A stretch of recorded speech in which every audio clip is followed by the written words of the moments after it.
Tried to turn Rob Tournament inside out as they score from long distance.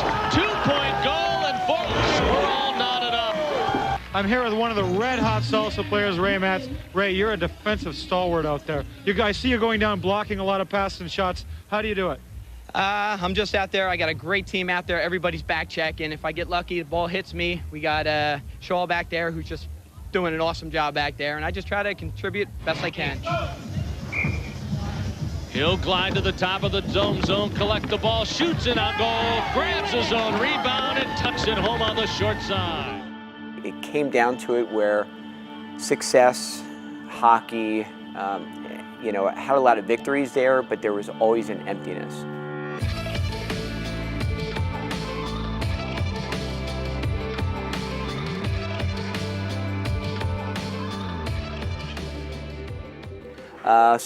Ray Matz, born and raised in Philadelphia, and at 18 years old, had an opportunity to sit down with my parents after Catholic high school and 12 years of Catholic education.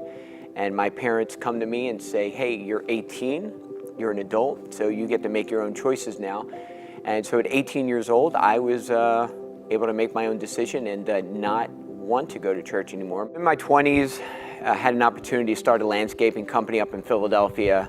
On the side of that, I was playing a lot of hockey, and there was a lot of business successes, there was a lot of hockey successes, but when the day was over or the drive home from the hockey rink, there was always an emptiness. There was something missing, whether it was a great day in the business, whether it wasn't a great day, and it went on for almost 10 years. At 30 years old, I had a neighbor that would consistently invite me to church over and over and over.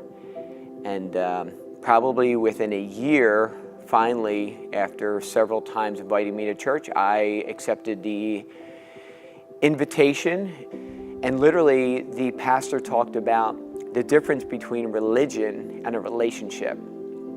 And at 30 years old, I'm sitting in the back going, that's it.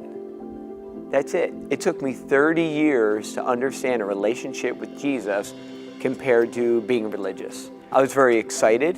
I shared that opportunity with a lot of folks. I was a big fan of inviting people to church after that, because that's how I was, brought in front of my Maker again.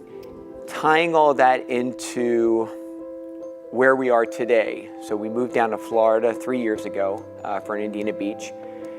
Came down here, a hockey playing family.